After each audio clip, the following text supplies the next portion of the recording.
Assalamu alaikum. It's me, Salam Sabi. Somebody is calling me. Hold on, guys. Oh, let me. Okay. Sorry. Sorry. This video is about gossiping. And we all know there are two things that will get us into the hellfire: our tongues and what? Our crotch. Our, our loins, or whatever you want to call it, our private parts. I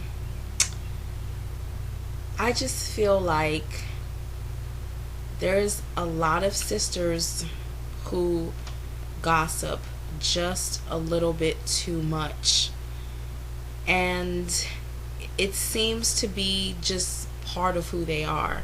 Their mother gossips, their grandmother gossips, and they just gossip all the time. And then they go to another sister and then they gossip about the other sister. One thing in Islam, when somebody tells you something, you should not run and tell somebody else. I was actually learning about that a few weeks ago, that if you tell me something, I'm not supposed to run and tell my best friend or run and tell my cousins, or it's supposed to remain between me and that other person. And I just feel that sometimes sisters don't have anything else to do but to gossip. They don't have any other activities within their lives to keep them busy. They're well versed in Islam, but when it comes to staying quiet, they just talk too much. And I'm not speaking in terms of all Muslim women. I'm just speaking of the ones I've been seeing lately. And one of our biggest problems is backbiting, and it's gossiping. And I think it comes from being highly religious, and also it makes you into a hypocrite. You see somebody doing something that is haram, you should try to approach that person, if you know that person, and try to tell them, and it's not what you say, it's how you say it. But rather than that person confiding in you and you run and you tell everybody else is tasteless. I see this all the time. Like, there are certain sisters, you can't tell them what time it is, okay? That's just how bad it is. If you tell them, they'll run and tell everybody, okay? That's just an example, but they don't know. And also, putting out your business about your marriage. As we all know, neither men and women in Islam are allowed to talk about their marriage. But let's just talk about the reality of the situation. Sisters talk about their husbands, and sometimes the details can be sexual, sometimes they're emotional, sometimes, we as women, one of our greatest weaknesses is our tongues, and a man's greatest weakness is his privates. And we just, sometimes we talk too much, and we're not supposed to, confide in each other about our marital issues, but we do. That's just the reality of the situations. When times get hard, we tend to run to another person so we can let out the energy and all the pain and all of the confusion that we're going through. Women are natural communicators. We like to talk, and we also have feelings for each other. And when another sister is in pain, we of course try to help out that other sister. But the reality is, we're not supposed to discuss our marital issues.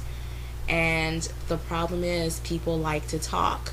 So you may go and tell someone something and you're completely confiding in them. And then you turn around and you could run and tell your best friend, who runs and tells her mother, whose mother runs and tells. I mean, it can, you know, if you're having problems in your marriage, it really is best to try to see the imam, or to try to see a counselor, somebody who can help you through your marital issues. It's actually been advised that if you're married, it's good to go see a counselor every once in a while to try to clear things up. I'm very blessed, alhamdulillah. The community that I live in, there's a lot of Muslim counselors, and there's a few psychologists. So of course, if you have insurance or if you have the cash, you can always go and get help in your marriage. And I just think we need to sometimes learn to just shut up. I think I've had a lot of sisters confide in me in certain things that really I don't need to know, and usually it's marital issues. And thank God I don't run my mouth. You know, I'm not someone who runs and tells what somebody else told me. I'm just not that type of person. I don't run my mouth like that. That's just not part of my nature. Now, I have been caught up where I've caught myself maybe instigating, which I'm so glad that, I have taqwa. You have to be conscious of these things, and I'll notice that, oops, I just instigated something. I may not have said nothing about that person directly, but basically I'm adding fire to the fuel, and I ask for Allah's forgiveness, and you just stop yourself and you just walk away. And that's exactly what I did. I kind of caught myself halfway, and I just said, oh, Sabi, that's the shaitan, you need to just stop. And and so I just walked away, and alhamdulillah, since then I haven't had any issues. But we really need to learn how to keep the information that we receive confident. And also in Islam, all we really have is each other. We don't really have anybody else. All we have is our sisters in the ummah, and it's very, very, very sad when you can't even trust your own sister. Islam is being bashed so bad. Sisters are being treated as if we're second-class citizens. So we should have each other's back and not trying to stab each other in the back. There's another thing that just kind of eats me up inside. If you're cordial with a sister and you know her, and you see her, and you see her during Juma, and you've held conversations with her, especially in Islamic communities, it's small, it's tight-knit, you should be able to tell that sister if you're marrying her husband. I just find that to be very disturbing. This sister, you've spoken to her, and you married her husband, and you haven't even told her ahead of time. That's just very disturbing. I know Islamically that it's not up to the second wife to tell the first wife, it's up to the husband. But you've been married to this person for a few months or a few weeks, and you still haven't, I can understand you probably don't want to get punched in the face, but if you've been really cool with that sister, she's not your friend but you're still cordial, then that's a little bit trifling. That's not really good. I think the reason why it's not done is because sisters are scared, because we all know, what do you mean you're marrying my husband, or what do you mean you're married to my husband? You don't want to get punched in the face, because there have been cases where people have been physically attacked, so, or that there's been profanity exchanged. But as sisters, we're really supposed to love each other, and not to be jealous of what another sister has. That's another thing, jealousy. Oh, the evil eye. Like being envious and jealous because a sister may have more things than you have, or she may have more Islamic knowledge, or a husband, or just overall her life seems better than what you have. One thing, you don't know what people are going through. Like, I've seen people who live perfect lives, and then you find out crazy things. I've seen it since I was a child. So you don't know what people are going through. You see the sister who always has on the beautiful hijab, and she always has the best of manners, but you are always jealous of her in some little tiny way. You're jealous of her, and it's like, wow, you need to take that out of your heart, because it's not natural, and you need to ask Allah, to help. And whenever I start feeling jealous or envious or resentful, I just stop and I say, you know what, Allah, help me, help take this out of me. And alhamdulillah, he always does. He always does. But you need to stop yourself right there. Stop it right there and tell yourself, okay, I'm feeling resentful. Why am I feeling resentful? Why am I feeling jealous? What does he or she have that I want? Okay, here it is. I'm just grateful that I can tell when I'm upset. So I'm glad I'm always able to kind of stop and go, okay, why am I mad at her? Oh, well, that's stupid.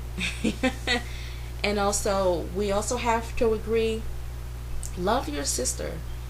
But there are some evil sisters out there. There are some jealous and envious and spiteful and angry sisters. And I've noticed the meanest sisters are the sisters who did not do what they wanted to do with their life. They've restrained themselves from living their lives, and when they see other sisters, they're living their life halal and to the fullest, the other sister gets jealous. I've seen this. I can't say I've never really been envious of anyone, but maybe I've held resent towards one or two people, but that was just out of certain things. But people, we really have to start loving each other, and all of this gossiping. One thing I cannot stand, and it's really just disgusting, and I just think you really need to get a life, is sisters who purposely try to befriend you like a snake, and so they can get personal information about you. Oh, astaghfirullah. That is horrible. That is horrible. That shows that you have nothing else to do with your time. That's just how I personally feel. If you're that much of a snake, that's really bad. Like, you're basically, your tongue, it can get you into the hellfire. To befriend someone just so you can find out personal information about them or someone else, that's evil. Like, you can try to say, oh, it's not. It's evil. It's evil, and you need to pray to Allah that he takes that, out of you. Some people are not even aware that they're doing it, but it's evil. You're here to help your sister, not to pull personal information out of her that can be used against her and then run and tell someone else. That's horrible. That is so horrible, and I've seen this. So please, sisters, guard your tongues.